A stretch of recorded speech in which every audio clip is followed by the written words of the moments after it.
Хайырлы иртә, эфирдә Татарстан яңалыклары, студияда Гөлназ Ибрахимова, безнең бүгенге чыгарылышта. Ковидтан балаларга прививка ясатыргамы юкмы? Хәл иткеч сүзне ата-аналар әйтә.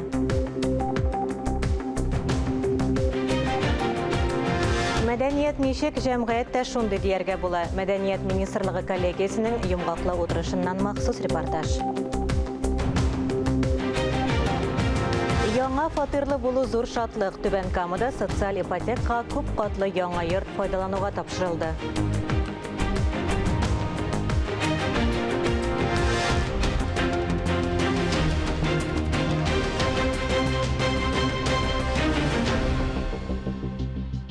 Чыгарылышыбызны барыбыз өчен дә мөһим сәламәтлекне кайгырту турында сөйләүдән башлыйбыз. Ковидтан балаларга прививка ясатыргамы юкмы? Хәл иткеч сүзне ата-аналар әйтә. Тулырак киләсе язмада.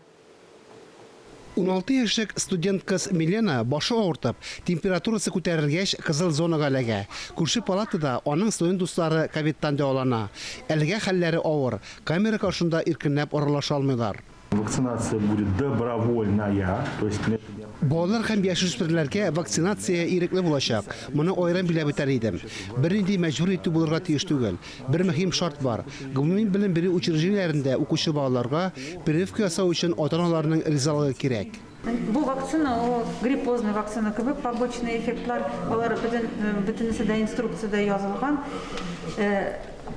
Особенных побочных реакциялар алар юк. То есть обычно как вакцинация балаларның булганы шундый может быть. Это аллергические реакции, ярамый вакцинация ясарга качан бала шерлей, олы температура белән ятканда, либо качан хронические шерлер обострение булган вакытта вакцинация бер кеше ясамый, конечно. Спутник М вакцинасы 12-17 яшьлек балаларга исәпләнгән. Салкын тию, йогышы авырулар белән ширләгәндә яки хроник авырулар кискенләшкәндә балаларга прививка сатырга ярамый. Хәзер мәктәпләрдә балаларга прививка сату яки прививкадан баш тарту өчен ата-аналардан имза җыя башладылар. Республиканың баш эпидемиологы мәгълүматларына караганда, вакцина Татарстанга гыйнвар ахырына кайтарылырга тиеш. Фанис Мөхәммәтов, Эльвира Фәйзуллина, Илдар Галәүддинов, Татарстан яңалыклары.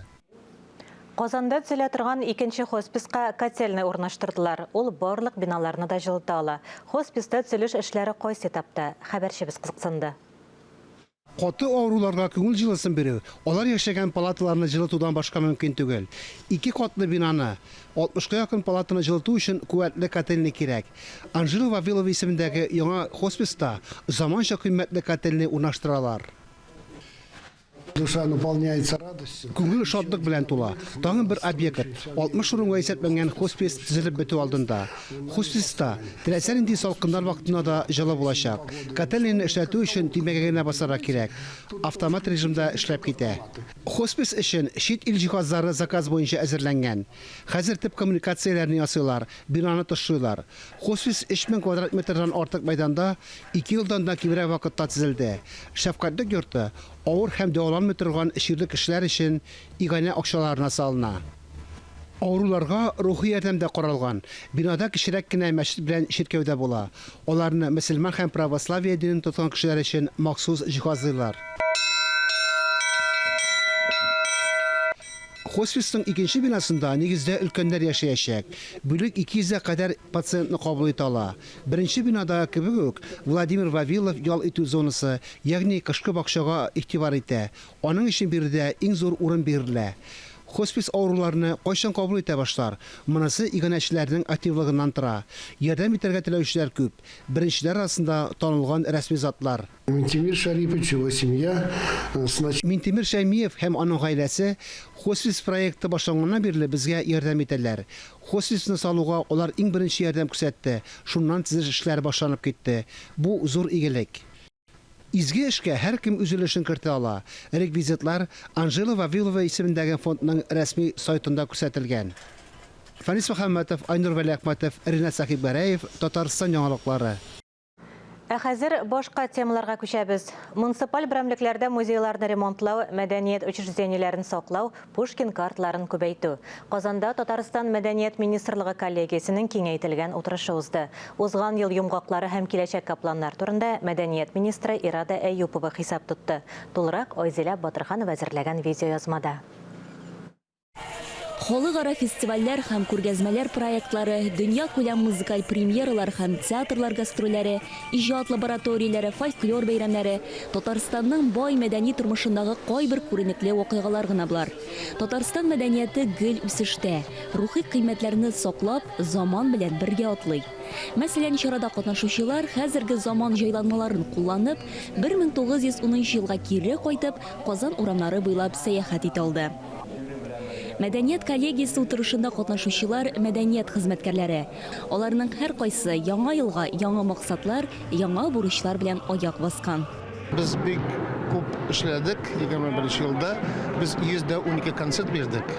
Һәм инде яңа программалар чыгардык. Һәм инде безнең менә 22 елда сәбәбебез шул җырка ансамбльне 2022 елда 85 яшь тула. Шуңа күрә декабрьдә бик зурлап үткәрәбез. Алда Сопер һәм балет театрында менә шундый максатлар белән яңа елга аягыбызны басабыз. Һәм инде күп кенә гастрольләребез бар. Пермь өлкәләрендә һәм инде башка өлкәләрдә Россия буйлап һәм Пушкинский карта буенча да эшлибез. Шуңа күрә Аллага шөкер һәм инде яңа программа өстендә дә эшлибез. 2022 ел Россия халыкларының мәдәни мирасы елы дип игълан ителде. Шул уңайдан мәдәни тормышыбызда зур чаралар көтелә.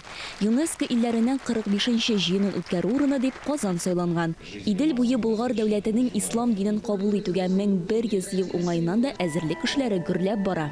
Агымдагы елның максаты заманча технологияләр ярдәмендә милли геройлар һәм бизәкләр базасын булдыру. Бу база югары уку йортлар галимнәр белән берлектә фәнни тикшеренүләргә нигезләнеп эшләнәчәк. Узган ел гамәлгә кергән Пушкин картасы үсмерләрне мәдәниятле булырга өйрәтә. Карта белән файдаланучылар арасында Татарстан ил буенча лидерлар рәтендә. Театрларга билет сатулар да уңышлы барган. Халык иң күп йөри торган театр Камал театры булса, концерт яратучылар Татар филармониясын сайлаган.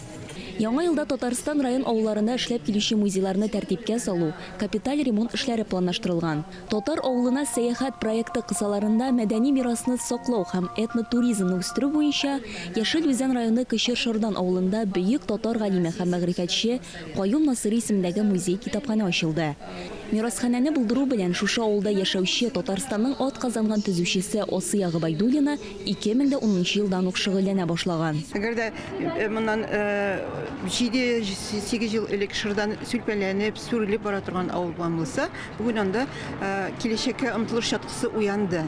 Без хәзер Шырданның бетә торган авыллар артыннан китүен күрәбез. Чөнки Шырданга таба игътибар артты, кунаклар күп килә, аларны каршы алабыз. Безнең кунакчылыгыбызны күрсәтәбез.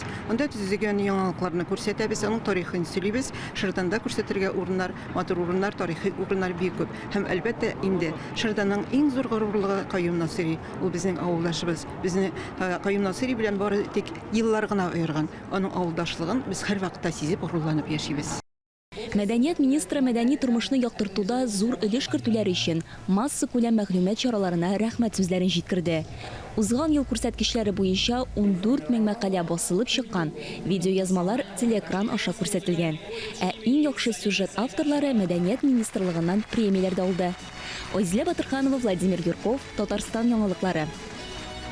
Түбән Камадагы 100дән артык гаилә яңа фатир ачкычларын алды. Дәүләт торак фонды социаль ипотекага яңа йортта фатирлар бирде. Анда шәһәр предприятиеләрендә һәм бюджет оешмаларында эшләүчеләр яшәячәк. Поздравляю. Спасибо большое. Ждал очень долго. Светлана Нагимуллина да яңа фатирын озак көткән. Ул ире белән шин җитештерү предприятиесендә эшли. Гаиләдә 3 бала, шуңа күрә Нагимуллиннар өчен торак мәйданын киңәйтү аеруча мөһим. Бүген алар беренче тапкыр 3 бүлмәле яңа фатирны карадылар. Иркен коридор, зал, 2 йокы, зур аш-су бүлмәләре. Очень довольна, очень Очень рады. Дети и дети уж особенно рады, что квартира будет новая, большая. Очень хорошо то, что еще школа будет практически во дворе, садики тоже. Это для нас это, мне кажется, для мамы, для родителей троих детей это даже очень хорошо. Янәшәдә яңа мәктәп һәм балалар бакчасы төзелеше дә алып барыла. Гаилә өчен монысы да бик уңайлы. Ике белем бирү учреждениесе да өйдән берничә метр ераклыкта гына. Рады очень сильно. Без бик шатбыз. Бу йортның төзелеп бетүен озак көттек. Татнефть оешмасы янәшәдә генә мәктәп белән балалар бакчасында төзи. Йортның инфраструктурасы бик яхшы. 10 катлы йортта 3 подъезд, 120 фатир, шуларның 60-ы өчәр, тагын 60-ы икешәр бүлмәле. Яңа төзелештә Татнефть предприятиеләре һәм бюджет оешмалары хезмәткәрләре яшәячәк. Хезмәткәр өчен предприятие түли. Әкренләп хезмәткәр Татнефтьтә эшләвен дәвам иткән саен кертем күләме исәпкә алына. Дом построен по социальной ипотеке. Йорт социаль ипотека программасы буенча төзелгән. Фатирлар нефть эшкәртү предприятиеләрендә бюджетта эшләүчеләргә бирелде. Йорт Татарстан президенты каршындагы дәүләт торак фонды инвестицияләре хисабына салынды. Барлык фатирларда тиешле сантехника, газ плитәләре, мәгълүмат җиткерү җайланмалары, су, газ һәм электр энергиясын исәпкә алу счетчиклары, җылылык регуляторлары белән тәэмин ителгән. Айзилә Батырханова, Светлана Шумкова, Максим Липин, Татарстан яңалыклары. Газета журналларда нинди темалар өстенлек итә? Татар укучысын нәрсә җәлеп итә? Әлеге сорауларга җавап матбугат күзәтүе сәхифәсендә. Сүзне журналист Миңназим Сәфәровка бирәм. Хәерле көн, мөхтәрәм тамашачылар. Сыйфатлы татар матбугатын күзәтүне дәвам итәбез. Татарстанда гына түгел, бөтен Россиядә билгеләп үтелгән иң әһәмиятле тема ул беренче президентыбыз Минтимер Шәймиевнең гомер бәйрәме. Аңа 85 яшь тулуны искә алмаган бер генә массакүле мәгълүмат чарасы да калмагандыр. Югары кәнәфидән китү белән танкыт утына дучар булган җитәкчеләрне күп күргәнлектән, сәясәт мәйданында озын-озак торып калган Минтимер аганы шулай зурлауны, халкыбызны, республикабызны тану дип кабул итәргә кирәктер. Ватан Татарстан газетасы да дәүләт киңәшчесенең юбилеена багышланган язмаларга керешне ил агасы дип исем биргән. Заманлар үзгәргәндә, дөньялар буталганда, кыенлыклардан чыгу юлы табылмаганда, миллионлаган кеше язмышы өчен җаваплылыкны үз өстенә алырга курыкмаган зирәк шәхесебезгә төрле яктан килеп бирелгән бәяләрнең берсе дә арттыру түгел дип әйтер идем. Кешеләрне яраткан кешене генә шулай үз итә аладыр халык бик кадәр халык. Алга таба да Аллаһ Тәгалә аңа бәрәкәтле гомер бирсен дип телик. Җыр кайчан үзәккә үтеп керә. Халык кабул итсен өчен җырчы нинди сыйфатларга ия булырга тиеш? Заманча җырчыларны кайда тәрбиялиләр? Әлеге һәм башка сорауларга җавапны Ватан Татарстан газетасы журналисты, Татарстанның халык артисты мөгаллимә Римма Ибраһимова белән бергә эзләгән. Абруйлы шәхеснең ихлас җаваплары булдылы-булмадылы фикер таратучылар янәшәсендә аеруча саллы һәм шандырлык яңгырый. Укырга киңәш итәр идем.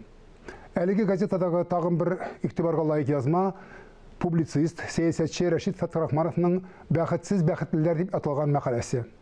Ул гап-гади мисаллар янәшәсендә бүген ничек итеп бәхетле яки бәхетсез булып яшәргә мөмкин булуы турында сөйли әлеге язмасында. Авторның фикерләрен истән чыгармыйча бәхетле булып яшәргә язсын иде. Безнең бабай үзебезнеке дигән беренче биттән соң Шәһри Казан газетасы Хикмәтихада дуңгыз йөрәкле кеше турында язма биргән. Баксаң, Америка Кушма Штатларында беренче тапкыр кешегә дуңгыз йөрәге күчереп утыртканнар икән. Газета журналисты Казан казыеннан, мөселман дине күзлегеннән моңа бәядә бирдергән. Ничек кенә булмасын, һәр кайсыбызга да үз йөрәге, үз саулыгы белән яшәргә насыйп итсен иде. Ислам динендәге ярый-ярамыйлар турындагы теманы Татарстан яшьләр газетасы дәвам иткән. Исламда тормыш күпкә җиңелрәк дигән әңгәмәдә Коръәнне русчага мәгънәви тәрҗемә иткән гарәп теле курслары һәм дини китаплар авторы дин белгече Илнур Әбу Гадел күп кенә тормышчан сорауларга җавап биргән. Дингә мөнәсәбәте булганнар өчен бик актуаль әңгәмә дияр идем. Уку кешенең фикерләү сәләтен арттырып калмыйча, аның тормышын гадирәк, мәгънәлерәк тә итә дип раслый белгечләр. Укудан аерылмасак иде дигән теләктә бүгенгә сезнең белән сау булашам. Исәнлектә күрешик. Программаны дәвам итәбез алдагы минутларда. Татарча фильмнар төшереләме, аларны кайда күрсәтәләр? Татарстанда кино сәнгатен үстерүгә багышланган киңәшмә узды. Балалар премиясенең лауреатлары бүләкләнде. Кемнәр ул яшь сандугачлар?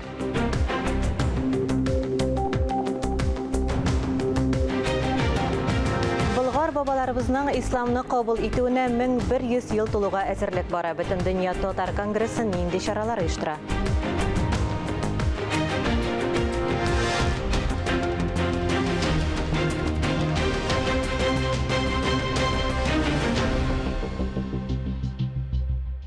Эфирда Татарстан яңалыклары, без турдан тур эфирда эшлибез, дәвам итәбез. Уникс концертлар залында Барс медиа компаниясе оештырган балалар премиясенең лауреатларын бүләкләү тантанасы узды. Тулырак мәгълүмат хәбәрчебез язмасында. Нәкъ шушы ишек артында биюгә һәм җырга сәләтле булган балалар татар эстрадасының артистлары белән бергә чыгыш ясыйлар. Җиңүчеләр атна саен ТМТV телеканалында бара торган балалы солянка тапшыруында катнашчылар арасыннан сайланган. Аларның клиплары ай дәвамында хит-парадның югары баскычында торган. Татар җырларын, биюләрен, уен коралларында татар халык көйләрен башкарган балалар лауреат булыр өчен көч сынашкан. Лауреатлар сәхнәдә кызыл келәмнән узды һәм концертта татар эстрадасы артистлары белән бергә чыгыш ясады. Аларның бик күп регалияларны башында гына тыңлап торсагыз да, хәзер алар анда Милан, Франция подиумнарында модель булган кызлар. Алар Игорь Крутойда укыйлар анда. Аларның халыкара Россия күләм бәйгеләрдә катнашканы һәм җиңгәне бар. Шуңа күрә барысы да менә сайланып алынган иң шәпләр, иң яхшылар. Без бит гадәттә элек баласы булган җырчыларга гына үстенлек бирәдек. Без узган елда зирәкенә концепцияны үзгәрттек һәм быел мәсәлән Ришат Төхвәтов. Ул өйләнмәгән, аның баласы юк, ләкин аның баласы әйтәбез без аның проекты. Ул бит әле Ришат Төхвәтов дигән бренд астында җырларга өйрәтә, һәм аның укучылары бар. Шуңа күрә бәлә аның баласы дип карамаска. Премия ел саен гыйнвар аенда уза. Бәйгенең лауреатлары итеп 16 яшькә кадәрле җырчылар, инструменталь музыка башкаручылар һәм хореографик коллективлар сайланды. Менә иң мөһим момент әлеге проектның минем уйлавымча, ул туган телдә булу. Хәзер бит инде бөтен бик күп балалар, именно шул мин дә үзем 2 бала әнисе буларак әйтәм.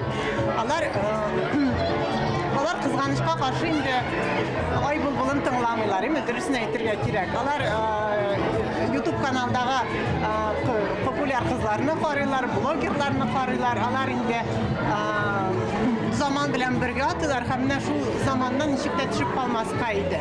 Һәм менә без шушы балаларны аларның телендә сөйләшергә тырышабыз, аларның телендә аралашырга тырышабыз. Һәм менә мин чын күңелдән ышанам, нәкъ менә җыр белән балада телне саклап калу булуына. TMTV балалар премиясе. Еллык балалар музыкаль премиясе зур сәхнәдә бихисап уңай тәэсирләр калдырып, бик уңышлы узды. Компания мондай чаралар яшь талантларны барлап кына калмый, аларны алга таба үстерү мөмкинлеге дә бирә дип ышана. Искәндәр Гамалдинов, Никита Граханцев, Татарстан яңалыклары. Шушы көннәрдә Мир кинотеатрында мәдәният идарәләре башлыклары, республика муниципаль берәмлекләре кино учреждениеләре җитәкчеләре һәм методистлары катнашында республика киңәшмәсе үтте. Киңәшмәне Татарстан Республикасының Татар кино дәүләт бюджет мәдәният учреждениесе оештырды. Киңәшмәнең төп темасы 2021 елга йомгаклар ясау һәм якындагы елга кино тармак үсеше перспективалар һәм стратегиясе турында фикер алышу. Шулай ук 2022 елга репертуар планы, милли кинопремьералар һәм балалар фильмнары керә. Былтыр без грант оттык, бу грант культурных инициатив. Менә шул грант буенча безнең Мир кинотеатрында, гомумән татар кино кысаларында обучающий центр дип әйтик инде. Монда кино өлкәсендә булган профессияләргә өйрәтү, экскурсияләр, гомумән алганда безнең Казанда һәм Татарстанда күп кенә районнарда хәзер инде кино төшерелде. Менә шул экскурсияга шул нукталарны да кертәбез.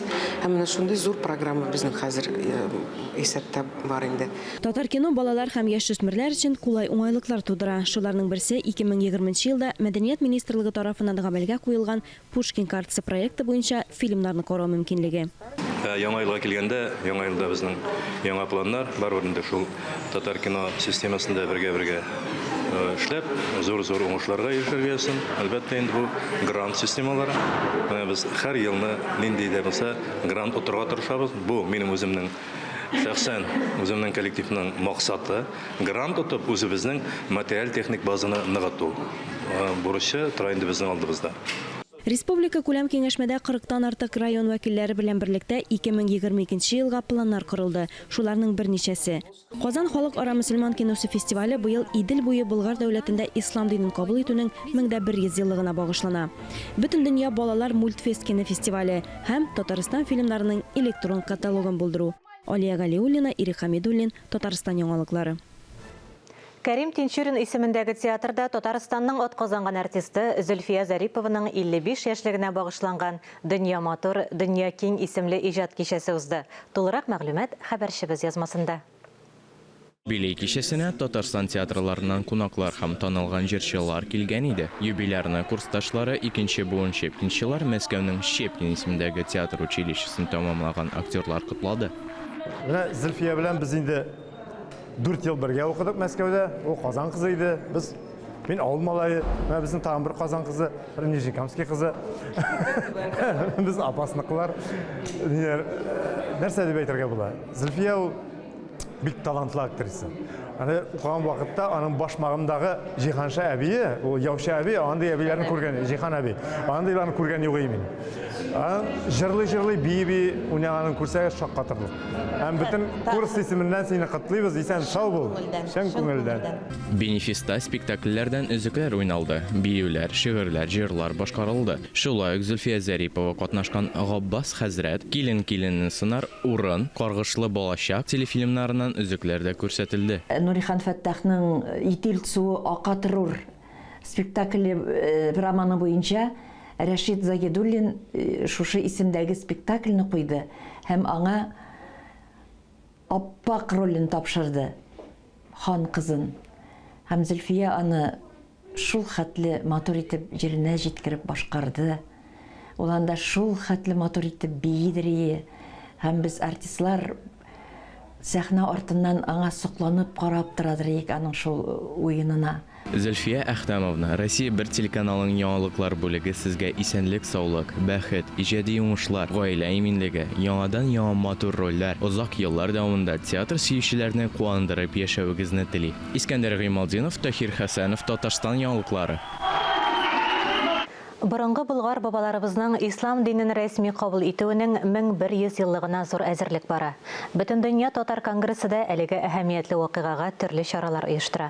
Конгресс быел үзенең 30 еллыгында билгеләп үтә. Татарстан радиосының турыдан-туры тапшыруында конгрессның масса күләм мәгълүмат чаралары белән эшләү идарәсе җитәкчесе Гөлназ Шәйхи шушы эшчәнлек дөньяның төрле төбәкләрендә сибелеп яшәгән милләттәшләребез белән хезмәттәшлек турында сөйләде. Без дә студия кунагына берничә сорау белән мөрәҗәгать иттек.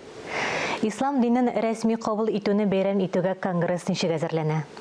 Болгар дәүләтендә ислам дине кабул ителүгә 1100 ел булачак Алла бирсә, бөтен дөнья татар конгрессының эш планында да бу каралган. Һәм инде бу чаралар башланып та китте. Әйтәсем килә минем Россиянең төрле регионнарында шушы дини конференциялар, форумнар, җыеннар уза. Менә күптән түгел генә Мордовия республикасында узды. Анда безнең башкарма комитет җитәкчесе Данис Фәнисло Шакиров катнашып кайтты.